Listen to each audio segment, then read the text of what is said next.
अभी मेरे पास एक बच्चा था, वो अमेरिका स्टडी के लिए चला गया, शुक्र है वो बिल्कुल, उसको एनक्लोजिंग स्पॉन्डिलाइटिस था, बिल्कुल ठीक हो गया, बिल्कुल ठीक हो गया। रेमेडीज इसमें है कलकेरिया, एंथ्रेक्सिनम, बेसिलियम, ग्रेफाइट। अच्छा, इसमें देखें कुछ दवाइयाँ और आ गई हैं, ये सोराइटिक अर्थराइटिस भी आ गया ना साथ, तो दवाइयाँ एंथ्रेक्सिनम आ गई, ग्रेफाइट आ गई, सिपिया आ गई, आर्सेनिक आयोडाइड आ गई, टेलोरियम आ गई, एंटमक्रोडम आ गई, मार्गन आ गई, थायरोडीनम आ गई, स्टेफिसेगेरिया, मेथोट्रेक्सेट। अच्छा, मेथोट्रेक्सेट जो है ना हमने इसलिए यहाँ डाली है, ये पोटेंटाइज हुई है, बेसिकली एलोपैथिक मेडिसिन है। ये वहाँ सोराइसिस के लिए भी यूज़ होती है और इसके लिए भी यूज़ होती है, जोड़ों के दर्द के लिए भी यूज़ होती है। तो यहाँ हम सोराइसिस में इसको, इस शरबत से सोराइसिस में काफ़ी फ़ायदा होता है। जो केस फंसे फुसे होते हैं ना, हम वीकली या 15 दिन बाद इसकी एक आध डोज देते हैं, तो उससे ये है केस जो है ना बेहतर होते जाते हैं।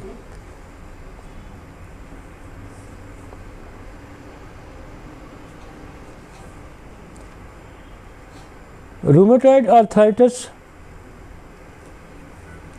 आर ए फैक्टर का पॉजिटिव है वो नाम।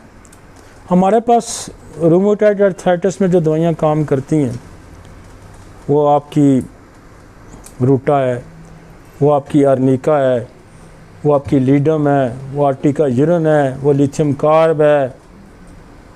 जो इन्फ्लेमेटरी दवाइयाँ सारी जो हमारी हैं, जॉइंट्स की, ब्रायोनिया है, रोस्टॉक्स है, ये सारी कम करती हैं, लेकिन पार्शली करेंगी, बहुत कम करेंगी, जब तक आप उसको मियाज़मेटिक कॉजेटिक फैक्टर पे नहीं जाते।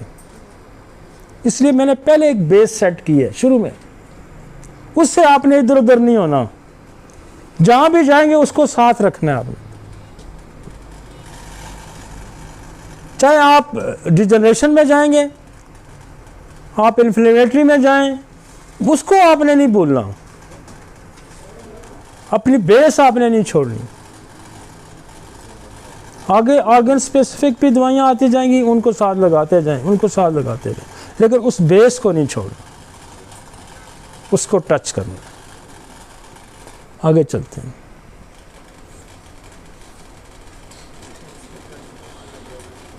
आगे चलते हैं। इसी के अंदर इन्फ्लेमेटरी के अंदर एक और टॉपिक आ जाएगा, इन्फेक्शन। इन्फेक्शन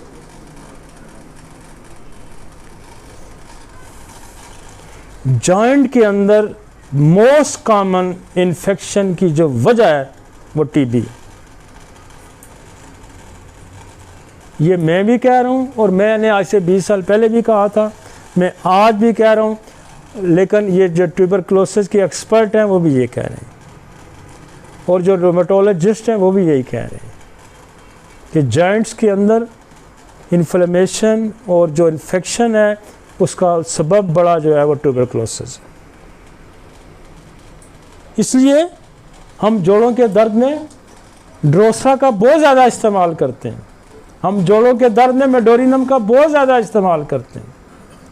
और इन्फेक्शन जो है जोड़ों के अंदर, जब इन्फेक्शन आ जाएगा, जोड़ों के अंदर ब्लड की जो सिनोवियल फ्लूइड इसको हम कहते हैं, जो जोड़ों के अंदर होता है, ये जो सिनोवियल फ्लूइड है इसके अंदर इन्फेक्शन पैदा हो जाता है। वो इन्फेक्शन क्या करता है, फिर साथ वाले जो लिगामेंट्स हैं, टेंडन है, कार्टिलेज बोन है, उनको फिर ख़राब करना शुरू कर देता है पहले। और इसकी पहचान क्या है? Redness, swelling and pain. ये हमारी दवाई की भी अलामत है। कौन सी? Belladonna. Redness, swelling and pain. तो वो बेलाडोना इज एक्यूट कंडीशन होती है ना, सुर्खी, सोजन, दर्द।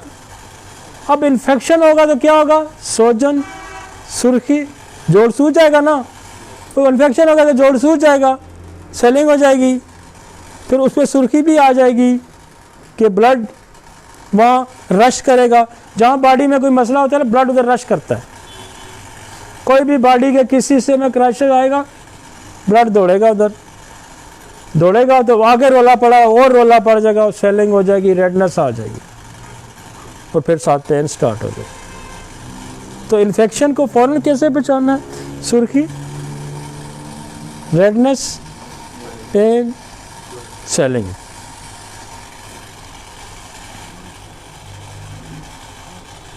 नेक्स्ट, गोट क्रिस्टल्स। अब गोट जो है बेसिकली वो कह रहा है कि एक बड़ा सोर्स जो है वो यूरिक एसिड का है। गोट के अंदर एक बड़ा सोर्स क्या है? यूरिक एसिड का। और इसका जब हम एनालिसिस कराएंगे तो बाज़ दफ़ा यूरिक एसिड ब्लड में नहीं मिलता, तो वो टिश्यू को वहाँ से उसकी टेस्ट करेंगे तो वहाँ डिपॉजिट हुआ होता है, क्रिस्टल वहाँ जमे होते हैं। और बाज़ दफ़ा कोई यूरिक एसिड की उसने दवाई खाई होती है लेकिन क्रिस्टल चूँकि वहाँ जमा होते हैं वहाँ। और इसकी पहली जो निशानी है गाउट की, ये बिग टो, आपका जो पाँव का अंगूठा है उसको पकड़ता है। यूरिक एसिड भी यहाँ से ज़्यादा पकड़ता है, गाउट भी यहाँ से पकड़ता है, फिर ऊपर चलेगा। और ये हम ओवरनाइट हमारे पास ठीक होता है, ओवरनाइट। आज हमने दवाई दी, कल बंदा चल पड़ेगा, इतना आसान काम है ये। ओवरनाइट ठीक होता है, एक दिन में ठीक होता है। हम क्या करते हैं, हम एजमेटिक अप्रोच हमने यहाँ रखी हुई है। हम मेडोरिनम ड्रोसरा की एक डोज देते हैं, हम आर्टिका यूनियन सीएम की एक डोज, एक लीडम। लीडम क्या करती है? अंगूठा पकड़ती है। लीडम क्या करती है? लीडम के पेन कहाँ से स्टार्ट होते हैं? अंगूठे को पहले पकड़ेगी, यूँ आ जाए। हमने यूरिक एसिड के लिए क्या किया? आर्टिका यूनियन लगाया, और उसकी यूरिक एसिड की जो वजह बनी थी उसको हमने मैजमेटिकली 2 दवाइयाँ लगाई। मेडोरिनम में भी लगाई, मैंने कहा था इन्फ्लेमेट, मेडोरिनम में लगाई, ड्रोसरा लगा दी। कॉजेटिव फैक्टर मैजमेटिक उससे कवर किया, यूरिक एसिड को कवर किया, और लोकल जो सिम्टोमेटोलॉजी है हमने लीडम लगा दी। आप यूं दें, अगले दिन बंदा चलेगा, बिल्कुल चलेगा। गाउट, और वो कहता है कि एक तो गाउट हो गया, एक स्यूडो गाउट है। ये और कोई क्रिस्टल्स आ सकते हैं, कैल्शियम डिपॉजिट हो सकता है,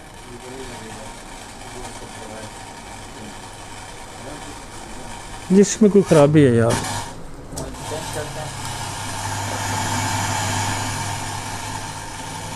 वेद नहीं है इधर,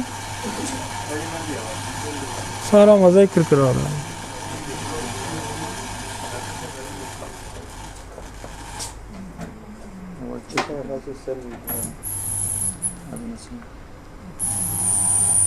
नहीं उधर ही है काम। नहीं मेरे हाथ लग रहा है, इसके अंदर क्यों मसला? ठीक हो गया।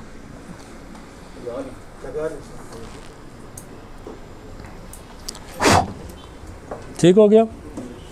स्यूडोगाउट, अदर क्रिस्टल्स देखें, आगे लिखे थे हमने इसके other crystals.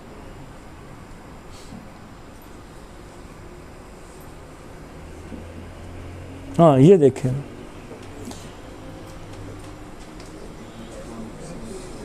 Hyper uricaemia, crystal deposit a big toe than other joint. आगे एक और भी था, इसका भी हमने किया था यार, सूडो जो था। एक आगे जाएं जरा,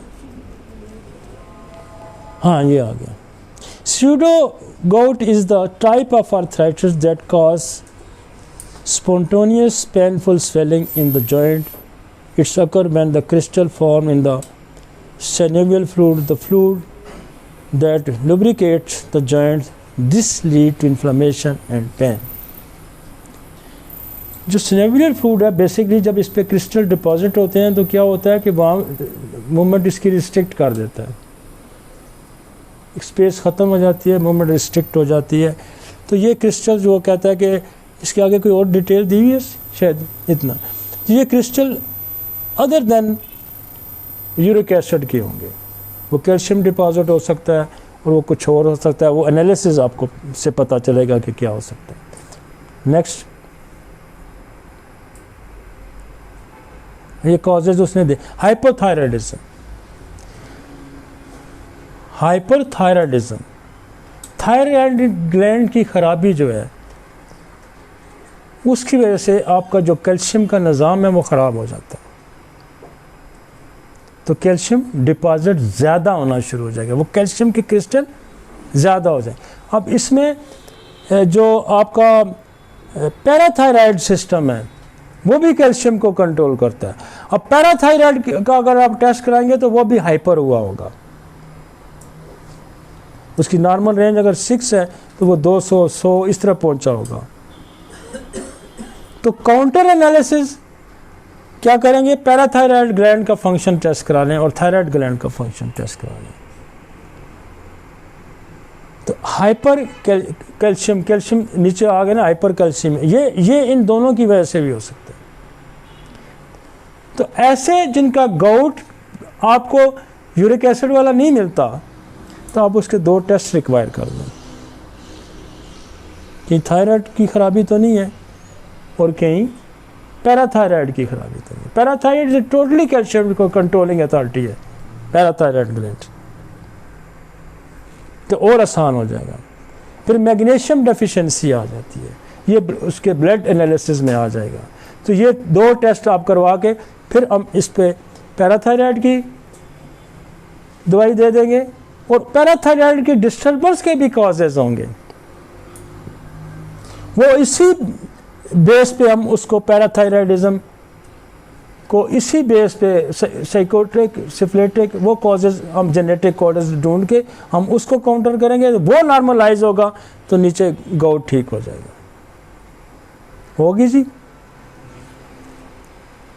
हमने डिजनरेशन, इन्फ्लेमेशन, गाउट और रूमेटिक फीवर, हमने इसको सदा डिफरेंट। अब ये सारी चीज़ों की नेचर बिल्कुल डिफरेंट है, सारी चीज़ों की नेचर बिल्कुल डिफरेंट है। आगे चलते हैं।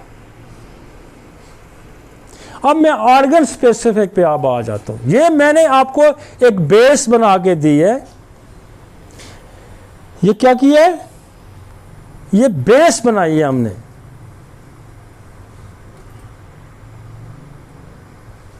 Degeneration, inflammation, gout, crystals, malignancies, injury, ये बेस है। ये अगली बेस है, उससे पहले मियाज़मेटिक बेस थी, ये पैथोलॉजिकली बेस है। एक चीज़ से दूसरी से अलग करना है, एक चीज़ को दूसरी से अलग करना। अब हम आ जाते हैं जो कंप्लेन आपके पास आएगी। ये जनरल एक मेरा हमारी अप्रोच थी about the pain, general approach थी अबाउट द रूमेटोलॉजी कि ये बेस सेट करें, ये डिफ्रेंशिएट करें। और इतना साइंटिफिक वे है ये, आपको वहाँ दवाइयाँ भी मिलेंगी, कॉजेशन भी मिलेगा, सब कुछ मिल जाएगा। इसको गो थ्रू करें, 2-3 दफ़ा करेंगे, आपको समझ करें आ जाएगा, अप्लाई करेंगे। पहले ही डिफाइन करें, डिजनरेशन है, इन्फ्लेमेटरी है, 2 डिफाइन हो गए।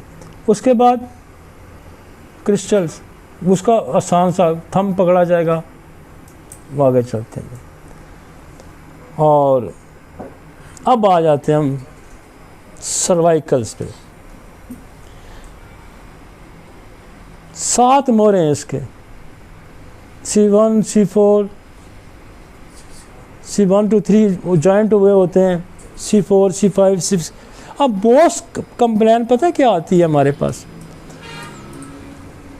ये एरिया पकड़ा जाता है। तो ये कौन सा है, C5, डेल्टॉइड शोल्डर मसल।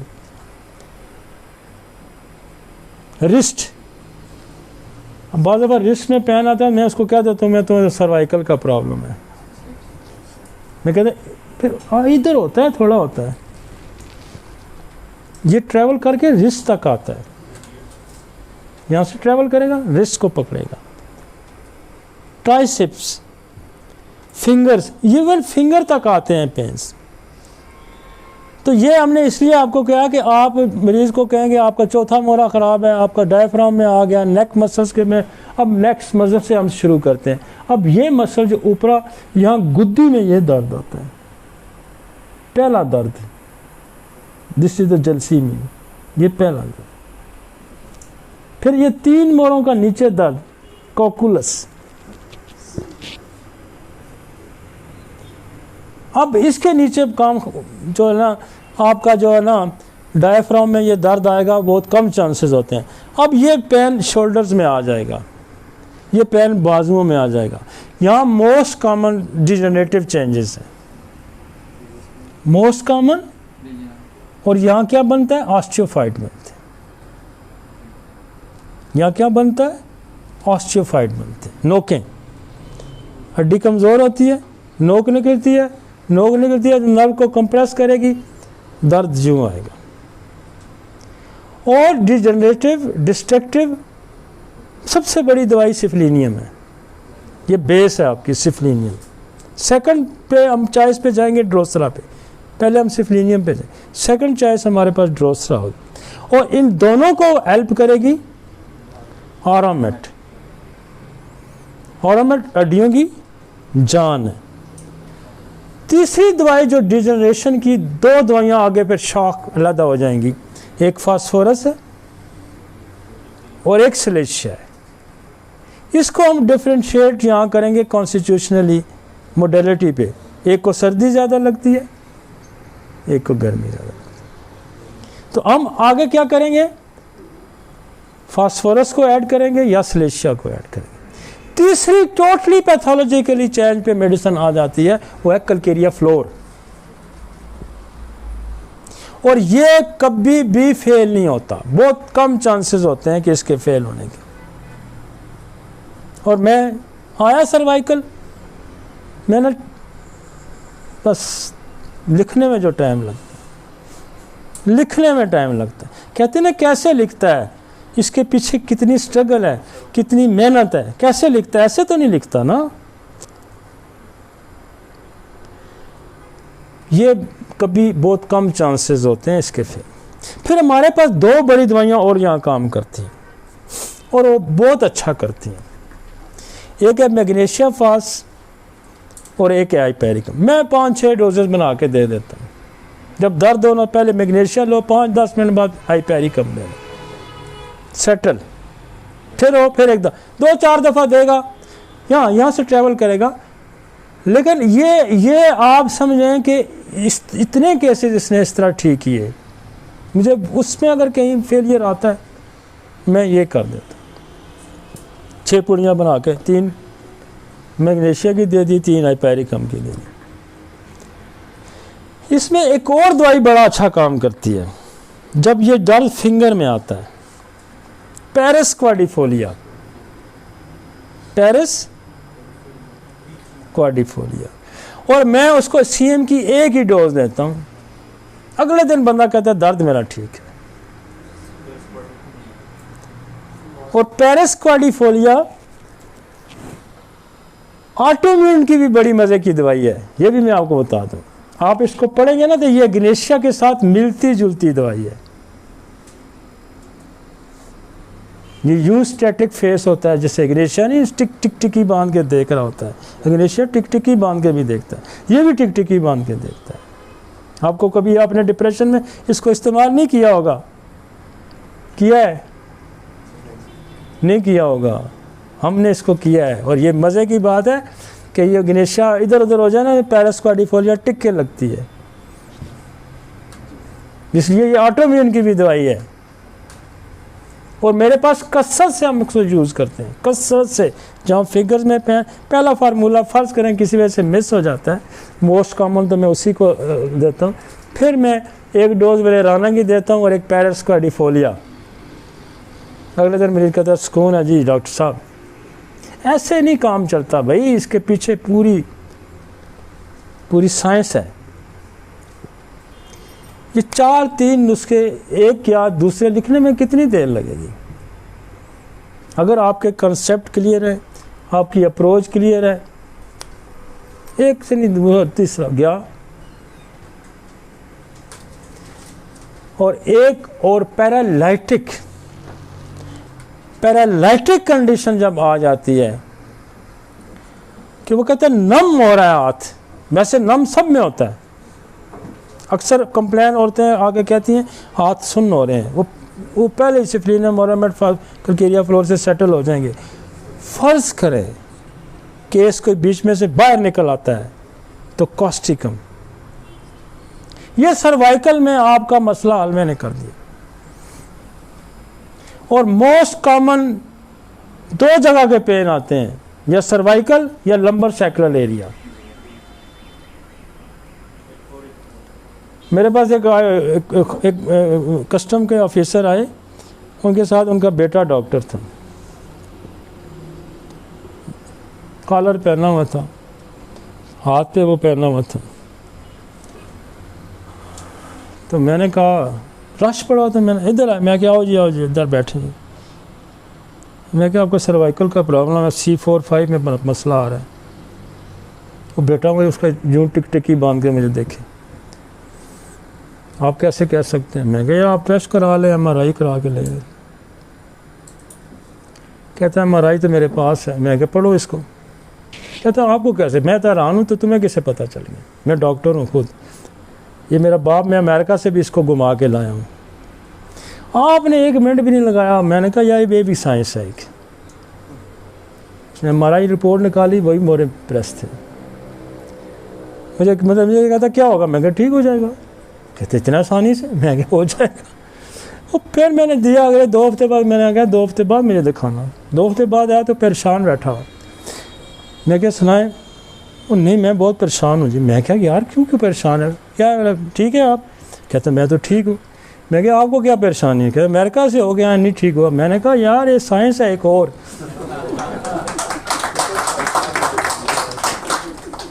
ये और एक साइंस है, इसकी भी तरह तो लोग जो मेरे साथ आज 15, 20, 30 जो स्पेशलिस्ट काम करते हैं हमारे साथ, उसमें रेडियोलॉजिस्ट है, उसमें ऑर्थोपेडिक है, उसमें पैथोलॉजिस्ट है, ये सारे लोग बेसिकली होम्यो की दवाइयाँ लेके इधर कायल हुए। समझ आइए आपको। तो अगर हम इन चीज़ों को नहीं समझते तो वो कहेंगे यार ये वैसे ही बंदे हैं, इनको नहीं पता रूमेटॉइड आर्थराइटिस क्या होता है, डिजनरेशन क्या होती है, गोट क्या होता है। ये तो ऐसे ही बस तुक्का लग गया ना लगा, लग गया तो लग गया, ना लगा तो ना लगा ना। वो कहते हैं पीर पुत्र देसी तो नहीं रखना। ये बड़ा अजीब सा कंसेप्ट है हमारा, लेकिन ये बड़ी मज़े की साइंस है अगर आप इसको डिटेल में पढ़ते जाएं। डिटेल में पढ़ते हमने एक कॉन्सेप्ट क्लियर किया, आपको बेसिस सेट की, डिफरेंशिएट किया, फिर हम इस पे आए। और अब आप इसको समझ के जब दवाइयाँ देंगे और आपको इसकी बेसिस का पता होगा तो आपको खुद भी मज़ा होगा, मरीज़ को भी मज़ा आएगा। अब यहाँ एक और प्रॉब्लम जो हमने कहा कि वो आएगा एनक्लोजिंग का, जिसमें मोरे फ्यूज़ हो जाता है, वो एनक्लोजिंग है। उसकी बड़ी ख़ास सिम्टम आएगी आपके पास। मरीज़ जब आएगा तो पूरा घूमेगा, यूँ नहीं कर सकता, यूँ नहीं कर सकता, यूँ नहीं कर सकता। एक ख़ास मोमेंट से उसकी एंट्री उसकी ख़ास मोमेंट की होगी। हेड स्टिल होगा यूँ, जब वो फिरेगा भी तो यूँ फिरेगा। तो यही जज हो जाता है, दिस इज एनक्लोजिंग स्पाइंडाइलिटिस।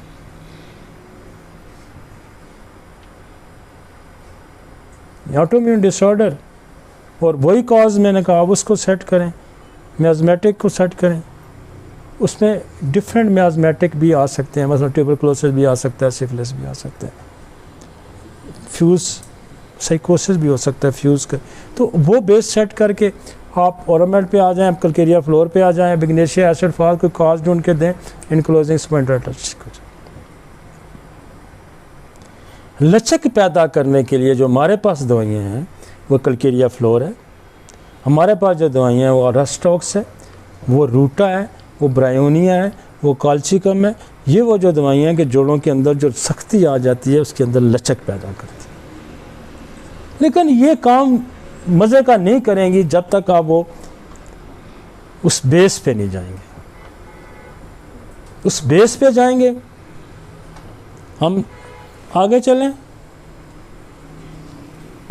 आगे चलते हैं। अब ये दरमियान वाला जो हिस्सा आ गया थोरेसिक,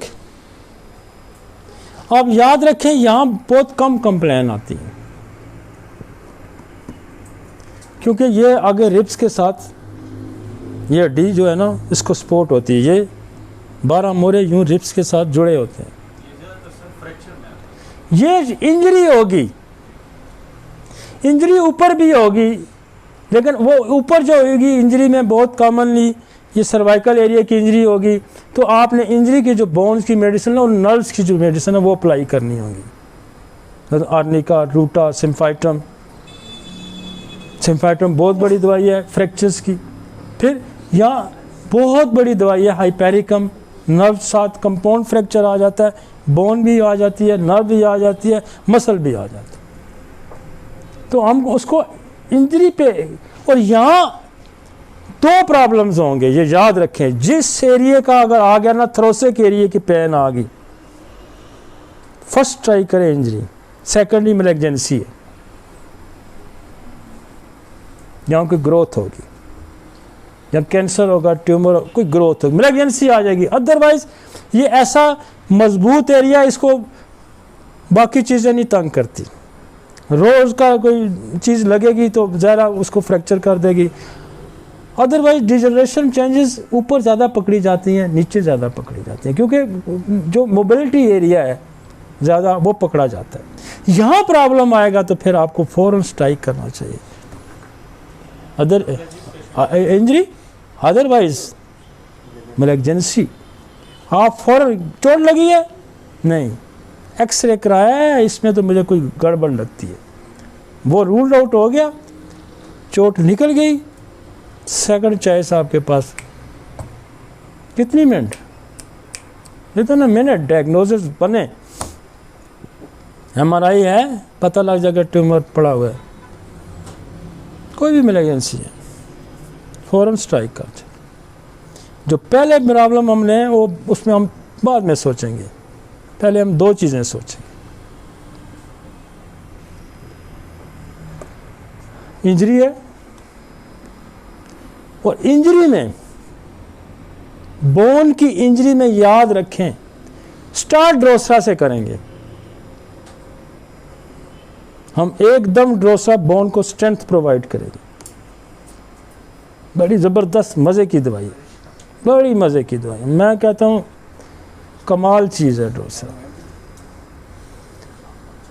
इंजरी में हालांकि लिखा नहीं है उसका, लेकिन ये मेरा क्लिनिकल एक्सपीरियंस है कि मैं हालांकि ऑरोमेट से पहले स्टार्ट करता था, पहले आर्निका, रेस्टाक्स, रूटा, ये वो सिम्फाइट्रम, फिर मैंने ऑरोमेट ऐड करने शुरू की। अब पिछले 5-7 साल से हमने ड्रोसरा साहब जब लगा रही तो हमारे रिजल्ट और रिफाइन होने शुरू हुए। ड्रोसरा हड्डी के अंदर एक ताकत पैदा कर देता, जोड़ के अंदर एक ताकत पैदा कर देता, और ये तो लोग काली खांसी में इसका इस्तेमाल करते हैं। ये हड्डियों की बहुत बड़ी दवाई। उसके बाद आप ऑरोमेट दें और बोन स्ट्रेंथन हो जाएगी, पावरफुल हो जाएगी। फिर आप रूटा दें, सिम्फाइट्रम दें, कलकेरिया फास्ट दें, आपके केस इंजरी के यहाँ क्लियर होते जाएंगे। और सेकेंडली मैलिग्नेंसी करेंगे, फिर हम मैलिग्नेंसी का ट्रीटमेंट करेंगे। उसमें मैलिग्नेंसी में भी यही होगा कि बेस सेट करेंगे, मियाज़मेटिक बेस सेट करेंगे। उसके बाद हम जो है ना, जो कॉन्स्टिट्यूशनली उसकी कोई दवाई ढूंढेंगे, मसलन Calcarea fast, Calcarea card, phosphorus, इस तरह की दवाई ढूंढ के फिर उससे हमारा काम निकल जाएगा। अदरवाइज ऑर्गन स्पेसिफिक पे भी कैंसरियम, सिम्फाइट्रम बहुत बड़ी दवाई है कैंसर की, कलकेरिया फ्लोर बहुत बड़ी, एक्ला लावा, कलकेरिया फास्ट, कलकेरिया कार्ड, ये सारी फास्फोरस, ये सारी बोन मैलिग्नेंसी की दवाइयाँ। तो आपने बेस सेट कर दी, आप आगे आ गए, थ्रो से क्लियर हो गया, आगे आ जाए। लंबर और सैक्रल, बहुत ज़्यादा कॉमन कंप्लेंट्स आती हैं लंबर सैक्रल एरिया की। ये सर्वाइकल पकड़ा होगा या ये जगह पकड़ी है। अब यहाँ वही हमने मेथड यूज़ करना है, डिजनरेशन वाला, इन्फ्लेमेटरी वाला। यहाँ डिजनरेशन में बहुत ज़्यादा सिफलिनियम का इस्तेमाल है, यहाँ पे बहुत ज़्यादा सिफलिनियम का इस्तेमाल है, ऑरोमेट का इस्तेमाल है। कैलकेरिया फास और रूटा का वेट बेरिंग एरिया है।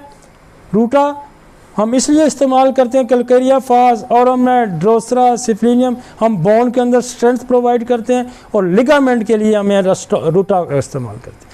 कनेक्टिव टिश्यू जो बोन के साथ जुड़े होते हैं, उस पे अगर किसी दवाई का सबसे ज़्यादा रोल है तो वो है रूटा, और सेकंड चॉइस हमारे पास है कैलकेरिया फ्लोर। कैलकेरिया फ्लोर भी क्या काम करते हैं, कनेक्टिव टिश्यू इनके अंदर जो नरम हो जाते हैं, वीक हो जाते हैं, इनके अंदर लचक खत्म, उसको कैलकेरिया फ्लोर क्लियर करती है। और ये सारों की, तीनों की अलामतें बड़ी मज़े की हैं। ये दोनों beginning pain, constant movement, rhus tox की तरह, रूटा भी रस्टॉक्स की तरह मोडेलिटी, कैलकेरिया फ्लोर भी रस्टॉक्स की तरह मोडेलिटी, रोडोडेंड्रॉन भी रस्टॉक की तरह की मोडेलिटी, लेकिन stages rhus tox ligament muscle, ruta ligament muscle plus bone connective tissue, calcarea fluor bone ligament muscle, muscle ligaments bone tendon, calcarea fluor and plus osteophytes, hekla lava osteophytes, asafoetida caries, calcarea phos weak, phosphorus caries weak, tips पे है ना मेरी, इस तरह होते हैं।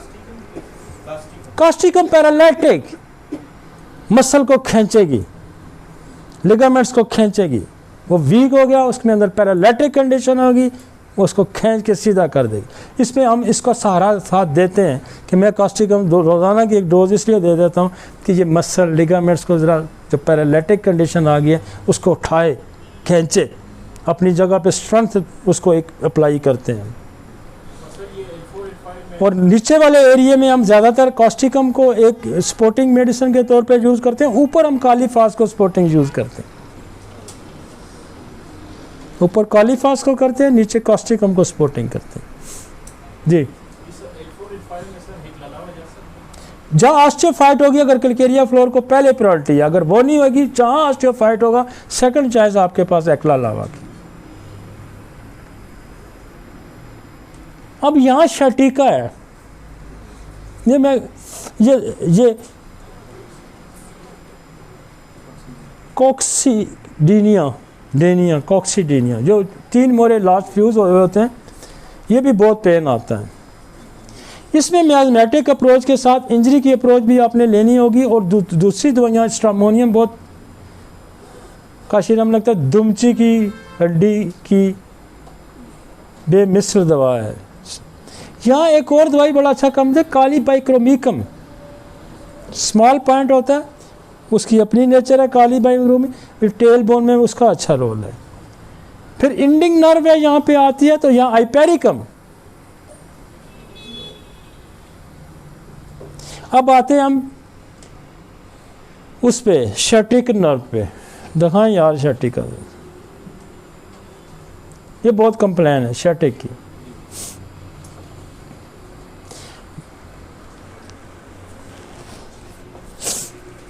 ऊपर Calcarea floor लगेगी, नीचे रूटा लगेगी, ऊपर कैलकेरिया फ्लोर, नीचे रूटा, क्योंकि रूटा वेट बेरिंग को भी करेंगे। और देखेंगे ऑस्टियोफाइट क्लियर है, इंडिकेशन आई है इसमें, तो फिर आप उसकी जगह कैलकेरिया फ्लोर लगा देंगे। अगर डिजनरेशन है, ऑस्टियोफाइट नहीं है, फिर रूटा लगेगी। ये है जी आपका शटीका, ये L45 S1 2 5 मोरे हैं, 5 5 मोड़े हैं, ये छोटी छोटी नर्व्स निकल रही हैं और आगे एक बंडल बन रही है, बड़ी ब्रांच बन रही है। आप जब शैटिका का पेशेंट आएगा तो आप उसको कहें L4, L5, S1, S2, S3, जहाँ MRI करा के ले आ, यही होगा, क्योंकि ये निकलते ही यहाँ से, इधर की दबेगी तो उधर दर्द होगा, उधर की दबेगी तो इधर दर्द होगा। ठीक हो गया। मोरा उधर से उठाएगा ना, मोरा इधर से उठेगा तो उधर कंप्रेस करेगा तो दर्द उधर चलेगा, मोरा उधर से उठेगा इधर कंप्रेस करेगा दर्द इधर आ जाए। अब ये यहाँ से निकलती है, देखें ना, ये सिंगल नर्व है, ये L4 से निकल रही है, L5 से निकल रही है, फिर S1 से निकल रही है और फिर उससे निकल रही है 2-3 से निकल रही है, 5 हैं जी।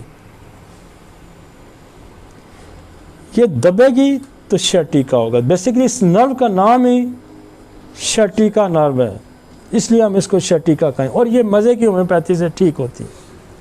अच्छा, इसमें जो हमारा बेसिक कंसेप्ट है और बेसिक हम जो इंटरकरेंट रेमेडी का इस्तेमाल करते हैं वो वलेराना का करते हैं सारे केसेस में। और वलेराना का ये रोल है कि ये जो नर्व की जितनी भी डिजीज़ हैं इसको उसको एक दफ़ा एज ए इंटरकरेंट उसको ऑब्स्ट्रक्शन को ये रिमूव कर देती है। और नर्व्स के अंदर ये कोई ऐसी दवाई है कि ये नर्व्स के अंदर इतनी पावर ले आती है कि नर्व जो है वो रिलीज़, मतलब इतनी ताकत देती है कि वो मोरे से रिलीज़ हो जाती है, पसीव जगह से ये नर्व के अंदर स्ट्रेंथ आ जाती है और ऐसी कोई स्ट्रेंथ प्रोवाइड करती है, डिसलोकेशन को पुश कर देती है, नर्व के अंदर इतनी ताकत प्रोवाइड कर देती है कि नर्व कोई ऐसी जोर लगाता है नर्व कि ये। अब हमारे पास जो अब यहाँ हम बड़े सिम्टोमेटोलॉजिकली देखते हैं कि किस लेवल का नर्व कंप्रेस है। हमारे पास यहाँ मेरे पास जितनी भी सिलेक्शन है मोडेलिटी पे सिलेक्शन है, जहाँ वाद एक ऐसी जगह है जहाँ मैं मोडेलिटी पे उसको सिलेक्ट करता हूँ। मसलन वो कहेगा, मेरा सवाल 3-4 सवाल होते हैं, दबाने से गर्म करने से फाका है तो हम मैकफास और कोलोसिन देंगे, वलेराना पहले लगा देंगे, उसके बाद हमने मैकफास कोलोसिन, CM की एक डोज ही देनी, और मैं इसमें रिपीट भी नहीं करता। और अगले दिन जब बेहतर हो गया तो ठीक फारग होगी।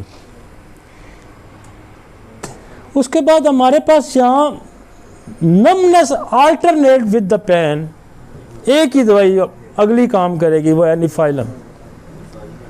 निफाइलम रह जाएगी तो फिर कैमोमिला।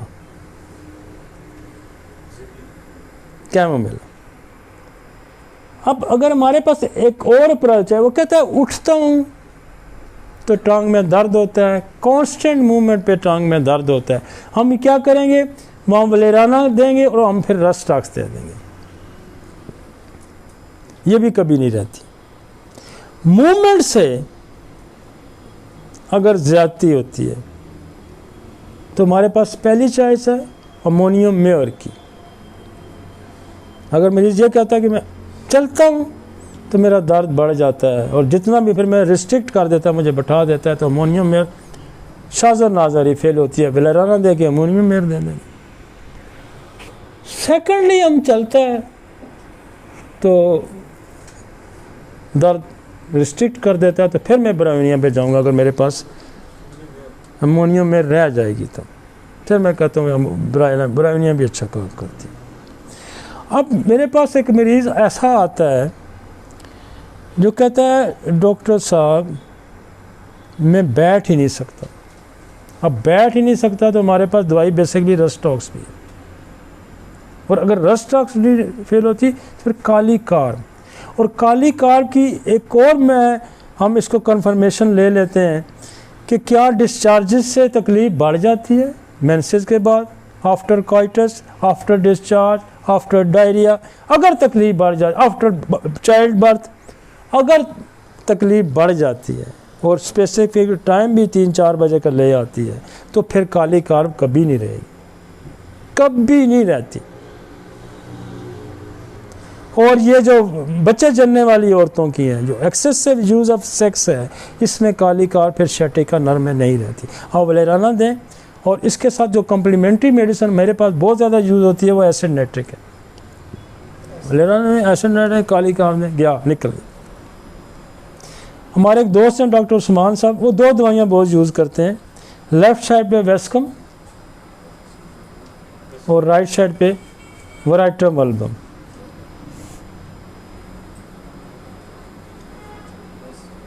शटिका की बहुत सारी दवाइयाँ और भी हैं। नहीं, मेरे पास इसका इस्तेमाल नहीं है। शटिका की टेलोरियम शटिका की दवाई है, आपकी कोटिलीडन शटिका की दवाई है। लेकिन ये बात की बातें हैं, हमारे केसेस ज़्यादातर इधर ही सेटल होते थे, हमें ज़रूरत नहीं पड़ती। हाँ, कोई केस फंस जाए तो हमें ज़रूरत पड़ती है, फिर हम इधर निकलते हैं। ज़रा ये कोई अखीर नहीं होती, लेकिन आपको इन 4-5 दवाइयों के अंदर मैक्सिमम केसेस क्लियर।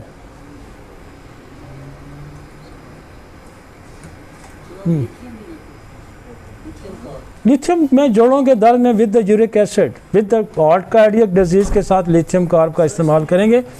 वो अगर दिल का मर्ज है और जोड़ भी पकड़े हुए हैं और फिर यूरिक एसिड भी अगर है तो फिर लिथियम कार्ब। नहीं, हिप जॉइंट में एस्कुलेस हिप करती है, नो डाउट, उसमें ये एहसास होता है। वो मैं अभी हिप जॉइंट पे आ रहा हूँ, अभी मैं उस पर हिप जॉइंट पे नहीं, मैं तो यहाँ मोरे ख़त्म की हैं अभी। बहुत ज़्यादा और बच्चे जलने वाली औरत, काली कार, सर मोशन एग्रेवेशन के साथ नमनेस भी हो, दोनों sir, motion aggravation ammonium more, नहीं सर, उसके साथ नमनेस भी हो। नहीं, दोनों देंगे सर या एक देंगे? नहीं एक देंगे। कि किसके साथ? चलने से ज़्यादा होता है और उसके साथ नमनेस भी हो सकता। नहीं, मोस्टली कॉमनली पहले चलने से अगर ज़्यादा होता है, नमनेस भी होती है, अमोनियम म्योर क्लियर कर देगी, अमोनियम म्योर क्लियर कर देती है। किसी ने शटिका आपको इस तरह नहीं समझाया होगा कि शटिका है क्या, पहले हमने उसकी पैथोलॉजी देखी है, कहाँ से निकलती है, कहाँ कंप्रेशन आता है, और फिर अगर ये सारी ये दवाइयाँ अगर फ़र्ज़ करें फेल हो जाती हैं, फिर आप डिजेनरेटिव वाला ऑर्डर यहाँ लगाए, वो भी क्लियर कर देगा। लेकिन मैं वो पहले नहीं लगाता, मुझे यहाँ बड़ी ग्रिप है इस पे हमें यहाँ ग्रिप है, हम यहाँ से हटते हैं, फिर हमारे पास ऑप्शन दूसरा पड़ा है, फिर मैं डिजेनरेशन पे चला जाऊँगा, सिफलिन है हमारा, मैं ड्रोसरा, वो कल्केरिया फाज, रूटा, मैं उस पर चला जाऊँगा। लेकिन यहाँ ये बड़े ये सिंगल मेडिसिन से बड़ा क्लिक करती हैं यहाँ पे, अगले दिन बंदा उठ पड़ता है। अब यहाँ पे आगे आ जाएं जी, ये देखें ना, ये सारा उसने बताया हुआ। ये अगर एक और पिक्चर भी आ गया है, L4, L5, S1, ये पीछे पीछे चल रही है। क्लियर? शटिका, जिसको लंगड़ी का दर्द भी कहते हैं, लंगड़ा कर देती है ना, इसलिए लंगड़ी का दर्द इसको कहते हैं। हकीम लोग लंगड़ी का दर्द कहते हैं। हर कुन्नसा, लंगड़ी का दर्द, शटिका, बेसिकली इसकी जो पैथोलॉजी है वो ये है, और इसको जानना बहुत ज़रूरी है। और हमने बड़े आसान से तरीके से इसको डायग्राम को निकाल के समझा दिया, और दवाइयाँ भी उस हिसाब से समझा दी। अब पेल्विक बोन उसका आ गया जी आपका हिप जॉइंट। हिप जॉइंट में भी वही दवाइयाँ, वही मेथड, वही मोस्टली जो लंबर सैक्रल एरिया में काम करती हैं, वही दवाइयाँ हिप जॉइंट में, लेकिन इसमें कुछ एडिशन हम करेंगे। इसमें एडिशन एक तो एस्कुलस हिप, और एस्कुलस हिप की मोस्ट कॉमन कंप्लेन आती है कि ये जो नीचे वाला जो ये बेसिकली ये पाइल से भी रिलेटेड होती है, और मोस्ट लोगों को पाइल के साथ ये कमर का दर्द आता है, लेकिन कमर दर्द की वैसे भी एक ये दवाई है और हर बंदा अपने हिसाब से इसको जज करता है। और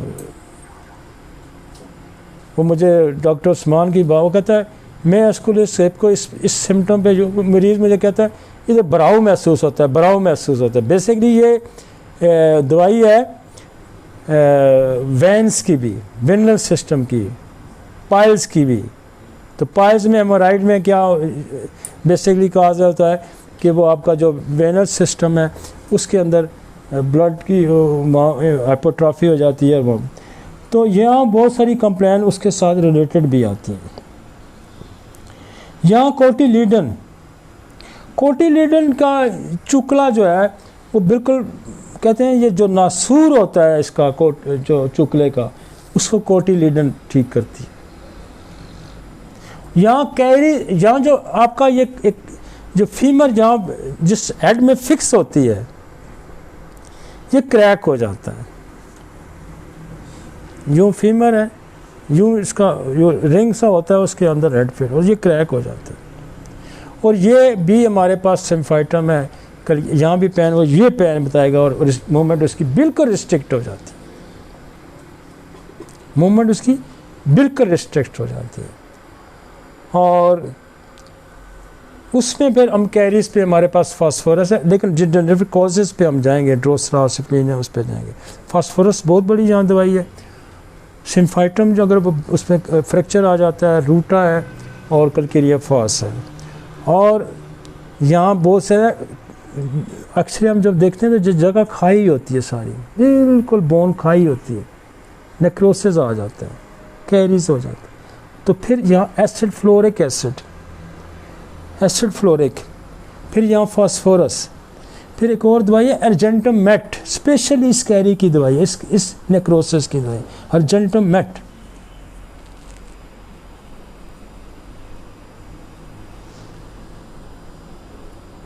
अब हमारे पास लॉन्ग बोन में हमारे पास जो होती है ना, ये फीमर हो गया, टीबी, लॉन्ग बोन के pen acid nitric, ओरोमेट।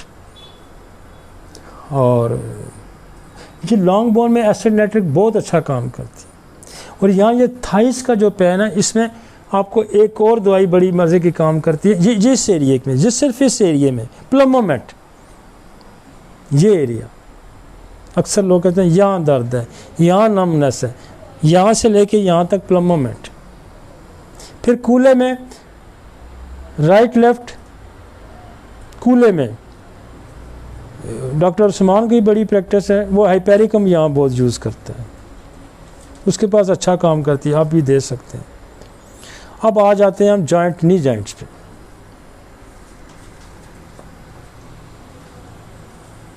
Knee joint पे बहुत अरसे से मैं यहाँ दो दवाइयों को तो मैं कोई 20-25 साल से इस्तेमाल करता हूँ, मेडोरिनम का और ड्रोसरा का। हम शुरू में एक एक डोज देते हैं। फिर मेरे पास यहाँ कलकेरिया कार बड़ा अच्छा काम करती थी। कलकेरिया कार की सिम्टम भी रस्टॉक्स की तरह है, रस्टॉक्स की क्रॉनिक है, चलने से थोड़ा सा रस्टॉक्स की क्रॉनिक है कलकेरिया का, बोन की मेडिसिन है। तो मैं ये करता था कि ड्रोसरा उड़े के ना कलकेरिया कार दे देता था, उसके बाद मैं रस्टॉक्स लगातार देते रहे, एक डोज कलकेरिया कार भी दी। मेरे बड़े मरीज इससे ठीक होते थे। मोडेलिटी पे मैं देता था, चलने से फाका, और जहाँ रुक जाता था चलने से जाती तो मैं आगे कलकेरिया कार हटा देता था, रस्टॉक्स होते ब्रायोनिया लगा देता था। ये ब्रायोनिया की अलामत बिल्कुल सेम काल्चिकम की भी है, मूवमेंट से ज्यादती सेम। तो कहीं ब्रायोनिया रह जाएगी तो काल्चिकम आ जाएगी। फिर हमने ये केस फंसने शुरू हो गए, रश पड़ता है आपके पास, वो जी उसके पास गया था जोड़ों का दर्द, अगला फंस गया, दूसरा फंस गया, तीसरा हम फंस गए। तो फिर मैंने एक और अप्रोच शुरू की, केस फंसा एक उस पर स्टडी की। तो मैंने यहाँ अर्टिका यूरिन लगाई, वो मैं नीचे लगाता था टो में, मैंने कहा ये नहीं ठीक होता, थक हार के मैंने ये लगा दी इसको। ये कोई 10-15 साल पुरानी बात। मैंने दी में डोरिनम ड्रोसा की, आर्टिका CM की, लीडम दी CM की। मैं कह रहा तू हफ्ते की दवाई ले जा, फिर आके दसी। Case clear. अगला आया क्लियर, तीसरा, चौथा, 5, ये लगता गया, ये लगता ही गया घुटने में, ये वहाँ भी लगता गया, ये यहाँ भी लगता गया, ये फ्रोजन शोल्डर में भी लगता। फ्रोजन शोल्डर हम मिस कर गए हैं, हाँ। तो फिर लगता गया, फिर हम इसमें थोड़ी सी मॉडिफिकेशन हम करते गए, थोड़ी पीछे यही रहता रहा। आगे कलकेरिया फ्लोर लगा दिए, नोके शोके निकले तो कलकेरिया फ्लोर आ गई। हाँ, स्वेलिंग आ गई जी, पाँव सूज गया, गोडा सूजा हुआ है। तो हमने ये देख एक एक डोज आगे हमने एपस लगा दी। यूं मैं कहता 2 वीक्स के अंदर स्वेलिंग बिल्कुल गायब। जोड़ की स्वेलिंग, मेरे पास कोई ऐसा केस नहीं जिसको मैंने यूं करके एपस आगे लगा दी, स्वेलिंग गायब ना हुई हो, यूं डिफ्यूज हो जाती है। और ये टिप्स पे चलता है। मेरे पास घुटने के दर्द का है, मैंने तो 1 मिनट नहीं लगाना होता, चलो बाहर, नो क्वेश्चन, नो क्वेश्चन। हाँ फंसेगा तो फिर देखूंगा। अब इस पे 20-25 साल लगे हैं यहाँ के सफर तक, और हम तो कुछ छुपा ही नहीं रहे। लोगों को डर होता है मेरा क्लिनिक नहीं चलेगा, मैं बता दूंगा। ओ यार, हमने एक क्लिनिक तो चलाना ही नहीं है, हमारा जिम्मे ने खुदा ने जो ठेका डाला हुआ कि तुमने एक नहीं चलाना भाई, हमने एक नहीं चलाना, एक तो खुदा ने चलाया हुआ है, एक नहीं चलाना। अब आगे चलते हैं, लीडम इसी तरतीब से। लेकिन इससे वो पहले वाला भी काम करता है अभी तक। मैं बाद दफ़ा जो है ना उसको भी यूज़ करता हूँ, जब मूवमेंट से बेहतरी आ जाती है तो मैं वो ड्रोसरा दे के कलकेरिया का आप सिंगल डोर के रस्टा सब में यूज़ करते हैं, बहुत यूज़ करते हैं। लेकिन मैक्सिमम यही देता हूँ। हाँ, अगर आ गया तो फिर पूछूंगा कि यार चलने से फ़र्क होता है, नहीं होता, तो फिर शायद ऐड कर दूँ। इससे ज़्यादा कवर होते जाते हैं। मैं कहता हूँ बहुत कम चांसेस होता है मुझे किसी ने आगे कहोगे मुझे फ़र्क नहीं पड़ता, और अगले दिन फ़र्क पड़ जाता है, क्योंकि हम इसको 1 घंटे बाद दे देते हैं 1 2 3 4 5 इंच करके। अगले दिन मरीज थोड़ा सा सुकून में आ जाता है, कहता नहीं बेहतरी होगी। नहीं ड्रोसरा देता हूँ मैं 1M में, मैं डोरिनो में देता ही 200 में हूँ यहाँ पे। हाँ 200 में बहुत अच्छा करती है। मैं ड्रोसरा को मैं 1M देता हूँ, आर्टिका को मैं CM देता हूँ, लीडो ये मुझे देती मज़ा CM में। इन्फ्लेमेशन, स्वेलिंग यूँ डिज़ॉल्व करके ना मरीज को ना धक्का दे देती हैं। एपस जब सूजा हुआ, गोडा सूजा हुआ, पानी पड़ा हुआ, मैं 1M 2 दिन लगातार दे के फिर 200 देता हूँ। 2 दिन में स्वेलिंग रिड्यूस हो जाती है। मेरे पास एपस बहुत ज़्यादा पानी पड़ने में यूज़ होते हैं, चाहे वो लिवर की वजह से हो, चाहे वो हार्ट की वजह से हो। लोग कोई एपोसाइनम इस्तेमाल कर रहा है, कोई आर्सेनिक कर रहा होता है, कोई पता नहीं बहुत सारी और दवाइयों के नाम है। हमारे पास तो यही चलती है जी। मेरे पास एपस तो इस तरह चलती है जिस तरह की कोई एलोपैथिक डॉक्टर लिखते हैं। चाहे लिवर की वजह से साइटिस आ गई है, चाहे हार्ट की वजह से आती है, ये मज़े का, हमारे हाथ में तो मज़े का काम करती है। शायद वो अकेली देते होंगे, हम तो पीछे इसका पूरा मियाज़मेटिक कॉजेज सोर्सेज दे के देते हैं ना, तो फिर ये सही तका लगाती है, आगे खींच लेती है। मेरे पास बहुत यूज़ होती है साइटिस। मैंने बहुत दवाइयाँ ट्राई की हैं और बहुत सारे एलेट्रेस फलानी ढुमकानी, ये नहीं, मेरे पास तो नहीं चलती। एपोसाइनम की लोग बड़ी तारीफ़ करते हैं, हमारे हाथ पे चढ़ती नहीं है एपोसाइनम की। आर्सेनिक, अगर मेरे पास कोई सेकंड चॉइस है, अगर मेरे पास कोई सेकंड चॉइस है तो वो आर्सेनिक की।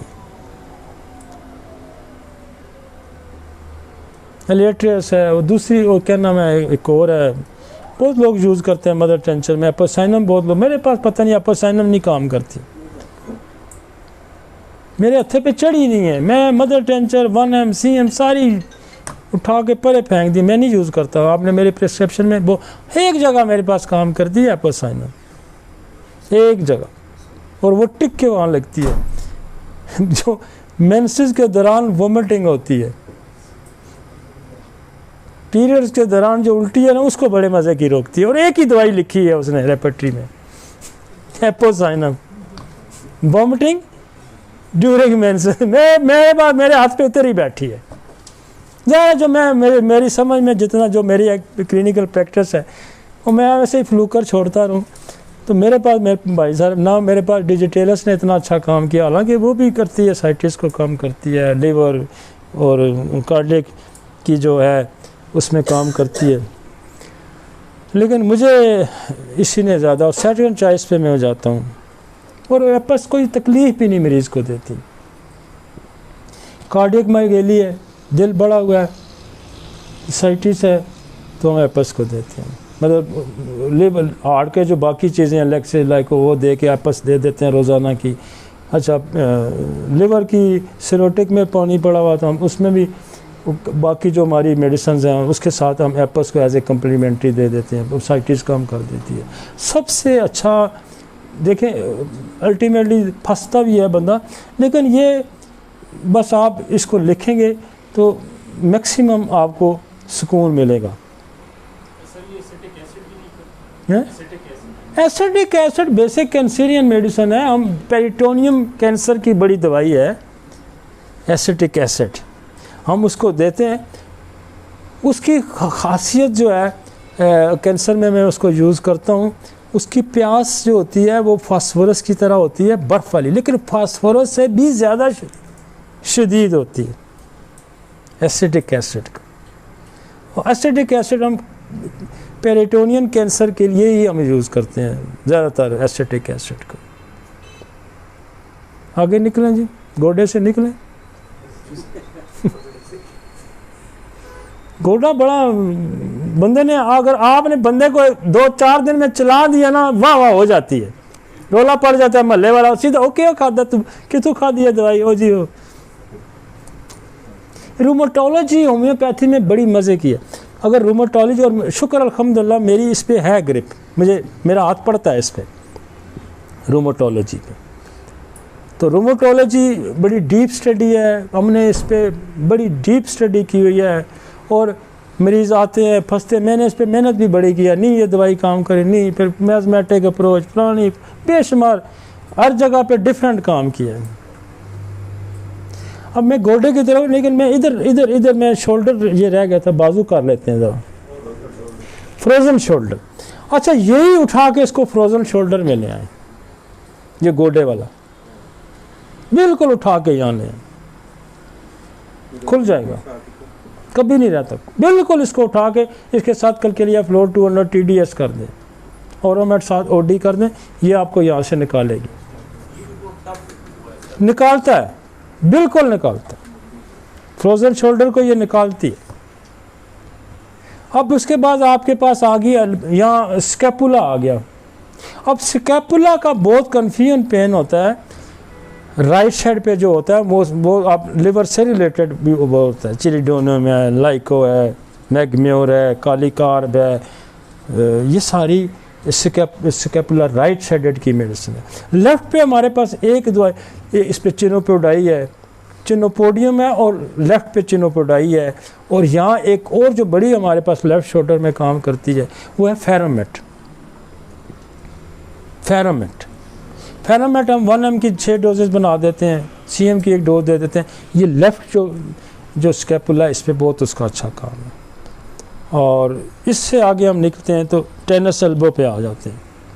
ये कोनी पे जब सबसे ज़्यादा जो काम है वो रूटा का है।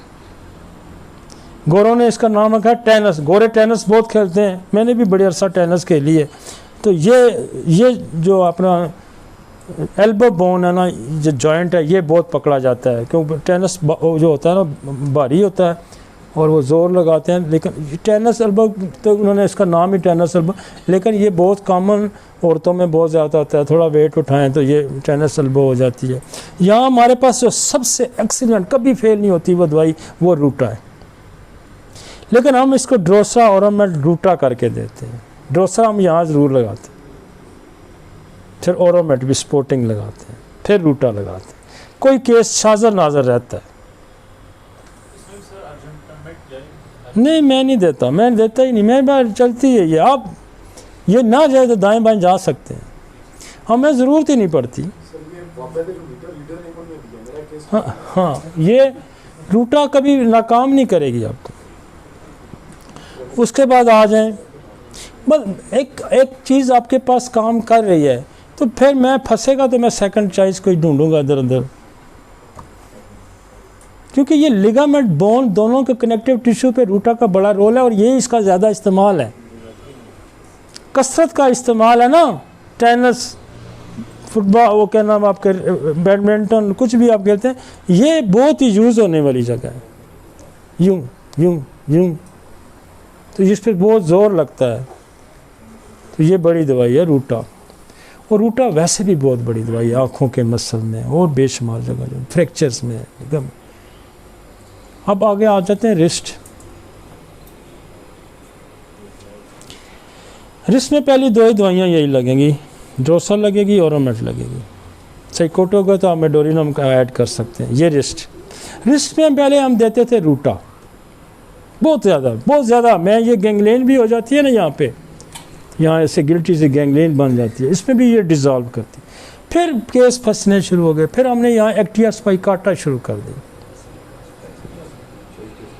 यहाँ एक और आता है, इसको कहते हैं कार्पल टनल सिंड्रोम।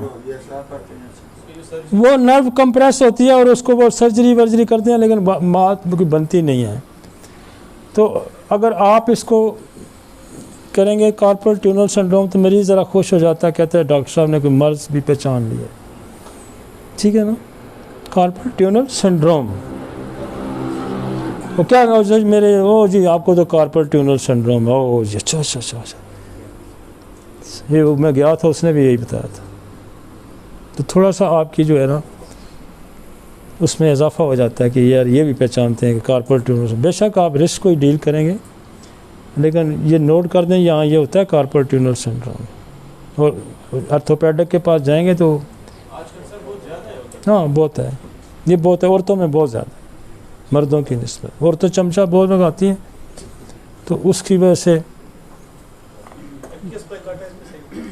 एक्टिया स्पाइकाटा।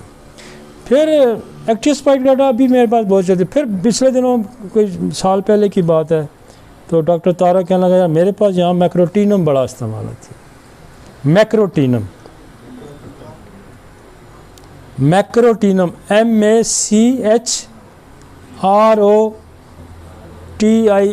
मैक्रोटीनम। अच्छा, मैंने उस दिन भी डॉक्टर तारा को कहा, मैंने कहा यार इसको मैंने ऐसा फिट किया ना, ये अब ज़्यादा तुम्हारे से ज़्यादा मैं रिजल्ट ले लूँ। वो कहता क्यों? मैंने कहा इसके पीछे मैंने ड्रोसरा मेडोरिनम लिखाई है। तो मैक्रोटीनम एक्सीलेंट वर्क है उसका, जहाँ पे आपने नाम भी नहीं सुना होगा मैक्रोटीनम। तो 3 दवाइयाँ जहाँ यूज़ होती हैं, रूटा, एक्टिया स्पाइकाटा और मैक्रोटीनम। अब यहाँ पैरालिटिक रात सोन भी हो जाते हैं और कभी कभी यहाँ आप कॉस्टिकम का भी इस्तेमाल कर सकते हैं, उससे भी फ़ायदा होता है। अब इससे आगे जाएंगे तो स्मॉल जॉइंट आ जाएंगे। तो वो डॉक्टर साहब ने, जो रेडियोलॉजिस्ट हैं, उन्होंने कहा कि हाथ देखो, पूछो कुछ ना तो दवाई दसो, डायग्नोज करो ना क्या है। यूँ हाथ सीधा रखो, अगर एक साथ से तो गोट वाला नुस्खा अप्लाई करें। जो अगर शुरू से ख़राब है तो रोमेटॉइड आर्थराइटिस वाला यूज़ करें, और इधर वाला है तो डिजनरेशन वाला यूज़ करें। अब स्मॉल जॉइंट पे हमारे पास जो ज़्यादा मेडिसिन काम करने वाली है वो है कोलचिकम। कोलचिकम, और ये हम बड़े ज़माने से लीडम और काल्चिकम को मैं पहली दवाई है जो मिक्स करके दे देता था पहले शुरू में, आज से 15-20 साल पहले। और डॉक्टर तारक से भी डिस्कस, वो भी देता था, मैंने भी देनी शुरू। तो ये उस ज़माने से हमने इसको बदला नहीं, चूँकि ये लोगों को फ़ायदा दे रही थी। फिर हमने एक इजाफा इसमें कर दिया कि हमने शुरू में मेडोरिनम ड्रोसा लगा दी और इसको यूँ कर दिया। तो ये स्मॉल जॉइंट कभी भी शाज़र नज़र कोई मरीज़ आके मुझे कहेगा कि आपने दवाई दी थी तो स्मॉल जॉइंट में मुझे फ़र्क नहीं पड़ा। और स्मॉल जॉइंट में एक और दवाई काम करती है, वो है कोलोफाइलम। कोलोफाइलम विद द यूट्राइन मसाइल, अगर बाज़ दफ़ा डबल पैथोलॉजी भी होती है, एक इधर साथ में उसको कोरिलेट करेंगे कोलोफाइलम। यहाँ एक और दवाई भी काम करती है, स्टेप्टोकोकस। स्टेप्टोकोकस बेसिकली बैक्टीरिया है जो रूमेटाइड फीवर में होता है, गला, जोड़, फिर हार्ट। तो वो जो इसका ट्रांजिट पीरियड होता है, दिल में पहुंचने के दरमियान वाला पीरियड, पहले जोड़ों में रहेगी फिर दिल में जाएगी, उस पीरियड में अगर पेन आ जाता है तो वो स्टेप्टोकोकस दिए बगैर ठीक नहीं होगा। स्टेप्टोकोक्सिन, तो आप इसको एज ए इंटरकरेंट रेमेडी यहाँ, और स्टेप्टोकोक्सिन जो आपकी रूमेटिक हार्ट डिजीज़ हैं उसमें भी बेताशा यूज़ होती है, उसमें बड़ा इस्तेमाल है। मेरे पास एक आया रूमेटिक, एक खातून आई थी वहाँ से, क्या नाम है, बावलपुर, उसका कोई 20 साल का प्रॉब्लम था हार्ट का। अच्छा, पहले मैंने काफ़ी सारी अपने मेरे हार्ट लाइक को देता रहा, एक दिन आई डॉक्टर साहब मुझे कोई फ़र्क नहीं पड़ा, मैंने उठा के स्टेप्टोकोक्सिन CM की एक डोज दे दी और SL भेज दी। और 4-5 महीने कहती गैप हो गया, कोई दर्द शर्द, कोई पल्पिटेशन, कोई कुछ। तो रूमेटिक हार्ट डिजीज़ में स्टेप्टोकोक्सिन और कालमिया ये बड़ी, पता नहीं अभी मैंने यूज़ नहीं किया। हाँ, हमने नहीं यूज़ किया ऑस्टियोआर्थराइटिस। हमने यही है, हो सकता है ये कहीं फंसेंगे तो किसी और पे चले जाएंगे, लेकिन मैं नहीं समझता हूँ कि ये बेसिक जो कॉजेज़ है जो हमने पहले 4-5-6 मियाज़मेटिक कॉजेज़ हैं, ये इनको आपने नहीं छोड़ना आखिर तम तक। अगर इसको छोड़ देना, जैसे रसूल पाक ने कहा था कि ये पहाड़ी नहीं छोड़नी, ये पहाड़ी छोड़ दी ना तो काम खराब होगा, अगर उन्होंने पहाड़ी छोड़ी तो काम उल्टा हो गया। इसलिए ये पल्ले बांध के रखें, इसको नहीं छोड़ना, ये साथ साथ चलाई रखें। अब क्या आ गया जी, हील। एड़ी का दर्द भी बड़ा तंग करता है जी, लोग अक्सर आके कहते हैं कि जी हील पेन है। अब यहाँ क्या होता है, इसको जो टर्मिनोलॉजी यूज़ होती है वो है प्लांटर फेशियाटिस, दूसरा है स्पर। स्पर क्या, अड्डी थोड़ी सी हील की बढ़ जाती है, उस पर स्पर आ जाता है। अब ये जाते हैं आर्थो पे, वो कहते हैं जी थोड़ा सा जहाँ फॉर्म रखें, जूता ऐसा पहने, एक करें, थोड़ा सा ऊंचा रखें, वज़न ना आए, ये ना। इसमें मैं पहले ड्रोसरा का इस्तेमाल करता था, स्लेशिया का करता था और कल्केरिया फ्लोर का, बहुत अच्छा मेरे पास वो काम करता। पिछले कई अरसे से हमने यहाँ रोडोड्रॉन शुरू कर दी और मैं इसमें CM की एक ही डोज देता हूँ, अगले दिन मरीज चलता है। आप पीछे वही करें, मेडोरिनम ड्रोसरा, वो हर जगह लगती है। मेडोरिनम ड्रोसरा को भी नहीं छोड़ना, आपने पकड़ के रखना है उसको। मतलब वो जोड़ों में आपको ना खींचती जाएगी साथ आपको, बिल्कुल जो है ना वो कहते हैं सही, हर दवाई को ना पकड़ के चलाएगी। वो मैं इनको समझता हूँ कि ये माँ है सारे की, इनकी जड़ में है बैठी ये ड्रोसरा मेडोरिनम। जो दवाई की देंगे ना उसको पिया लगता जाएगा। और एक एक डोज क्लियर करती जाइए। बहुत केस फंसता है तो कलकेरिया फ्लोर साथ दे दें, ओरोमेट साथ दे दें थोड़ा सा। लेकिन आप स्लेशिया कलकेरिया फ्लोर ये हमारे पास तो पहले बहुत चलती थी। अब मैं बहुत ही कोई केस रह जाए तो मैं इसको देता हूँ। वैसे मैं छोड़ गया हूँ, मैं ज़्यादा रोडोड्रान का इस्तेमाल करता हूँ। रोडोड्रान की सिम्टम है पहले फर्स्ट मूवमेंट मुश्किल होती है, रस्टास की तरह, कलकेरिया फ्लोर की तरह, रूटा की तरह, थोड़ा सा चलता है चल पड़ता है और फिर स्टार्ट हो जाता है। रोडोड्रान हील पेन। एंकल छोड़ गया हूँ मैं, एंकल असल में मैं पीछे देख नहीं रहा ना, मैं उस हिसाब से चल रहा हूँ। एंकल, टखना, टखने में मोच बहुत आती है और बार बार मोच आती है। ये जगह ऐसी है आप चलते ना ट्विस्ट करता है ये। मैं अक्सर पहाड़ी पे मैं ट्विस्ट करता हूँ, इसको मुड़ जाता है पाँव। और चूंकि हम पहाड़ी चढ़ते रहते हैं, हम थोड़ी देर में सीधे हो जाते हैं, तो ये लिगामेंट थोड़ा हमारा जो हाइकर वगैरह होते हैं उनके मजबूत होते हैं, तो हम थोड़ा सा जू मर जाता है, पता लगता है जान निकल गया। लेकिन 10-20 कदम चलते हैं फिर ठीक हो जाते हैं। लेकिन ये जो मोच है, स्प्रैन, यहाँ बहुत कॉमन है स्प्रैन, मोच आ जाना।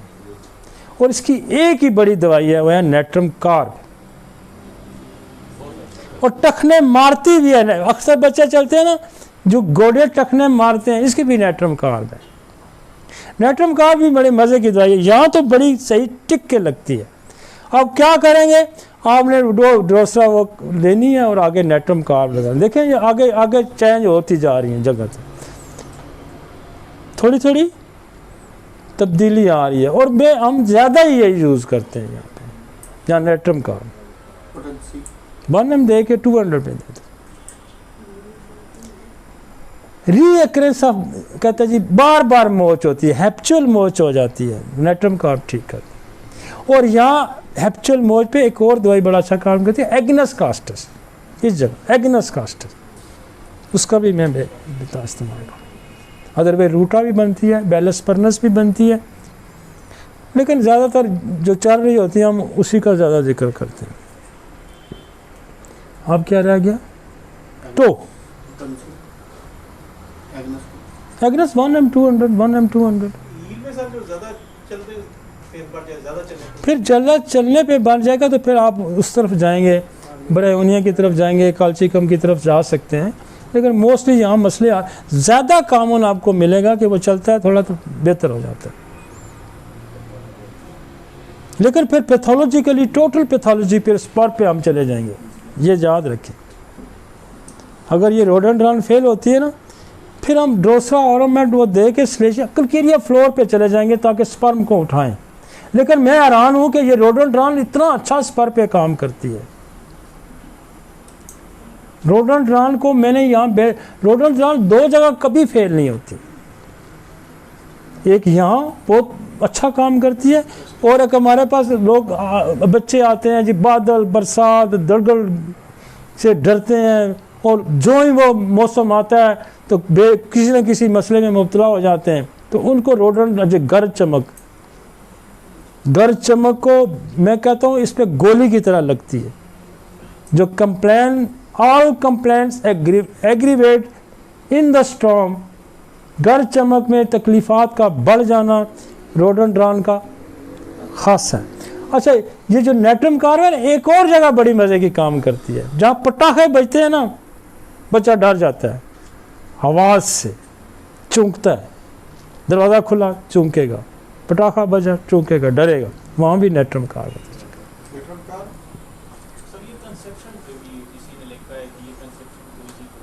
कौन सी? हाँ हाँ,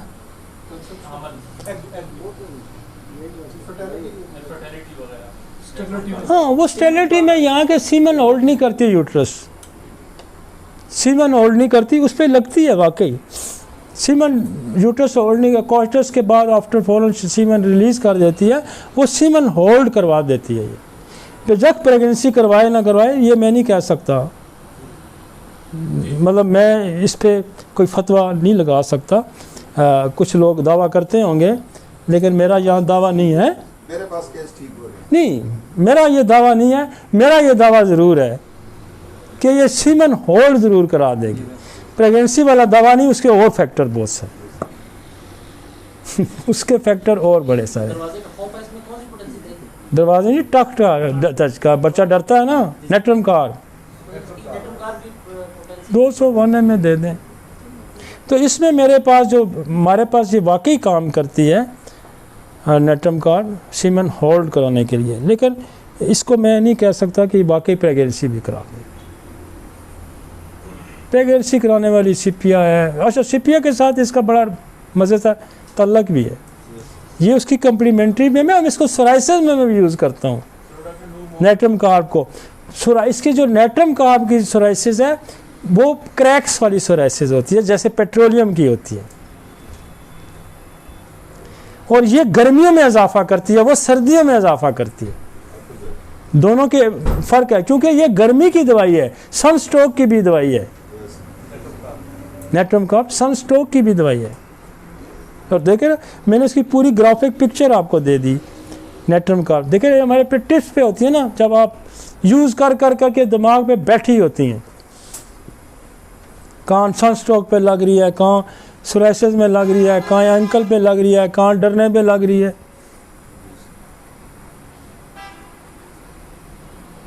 डिक्टो पंजा आ गया नीचे, गोट नीचे कर रहे हैं। कौन सी? टिबिया, लॉन्ग बोन, यहाँ एसिड नाइट्रिक सिफलिनियम। और मेरे पास जितने भी केसेस आते हैं, ये जो लंबी हड्डी है हमारी ये वाली, इस पे बहुत अच्छा लगती है एसिड नाइट्रिक, ऑरोमेट, सिफलिनियम। मेरा कसरत से यहाँ इस हड्डी का जो इसको कहते हैं, इसका इसके लिए टर्म भी है, Shin bone. Shin bone, Shin bone में एसिड नाइट्रिक कमाल की दवाई है, और ऑरोमेट। अच्छा, मैं इसलिए कहता हूँ ना कि स्पेसिफिक एरिया की दवाइयाँ हैं, लेकिन उसके साथ पीछे मियाज़मेटिक कॉजेटिव फैक्टर ऐड करेंगे। और क्या रह गया? नहीं कर गया, हिप जॉइंट कर गया, स्मॉल जॉइंट हो गए यार, मैं खींच गया सारा, बिग टो आ गया। आखिरी यहाँ लगती है जी लीडम की बड़ा ख़ास एरिया है ये, और इसमें मैंने कहा है कि आर्टिका के साथ लीडम देंगे तो मामला सेटल हो जाएगा, और हम दवाई को यूज़ ही नहीं करते, सच्ची जो बात है। आप बाकी रेपटी दे के कम फेल हों तो उधर जा सकते हैं, लेकिन हमारे एक्सपीरियंस में यहाँ यही करती है। हाँ, हम ज़्यादा चक्रों में डालते नहीं हैं, जो हमारे पास काम करती हैं। अदरवाइज़ समुंदर है भाई, इधर उधर निकल सकते हैं आप, कोई कैद नहीं है।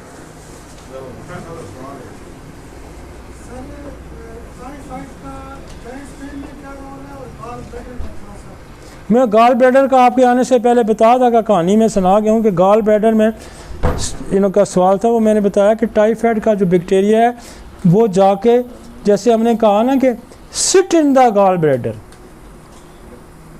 बाकी लिक्स द ब्लड या बाकी एरिया, लेकिन बैठता जाके वहाँ, और जब भी रीअकरेंस होती है वहाँ से रीएक्टिवेट हो जाता है, और वो पित्तल की पथरी भी बनाता है, और गाल ब्लैडर का श्रिंक भी करता है, और वो उसकी डक्ट को ब्लॉक भी करता है। दूसरा, टाइफाइड जो है,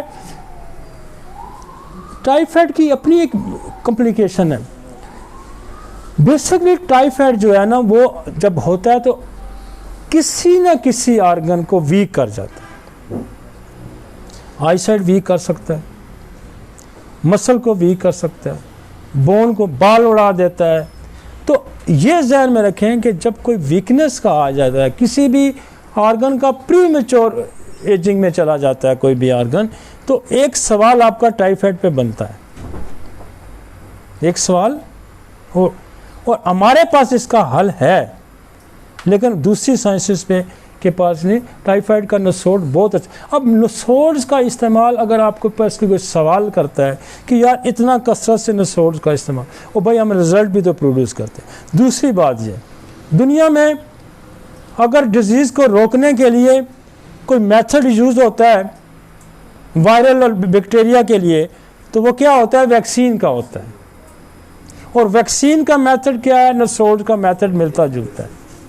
तो अगर उनके पास काम कर सकती है तो हमारे पास क्यों नहीं काम कर सकती। और हमारे पास हमारे पास जितने बैक्टीरिया हैं, क्लैमिडिया है, आपके पास इकोलाई है, आपके पास एच पेलोरी है, सीटोमेगेली है, आपके पास क्लेस्पीला है, आपके पास जितने क्लैमिडिया है, बेशुमार जो नसोड्स हैं, ये जिस तरह ट्यूबरकुलोनियम काम करती है, जिस तरह सिफिलिनियम काम करती है, जिस तरह बेसिलियम काम करती है, ये इसी तरह काम करती है।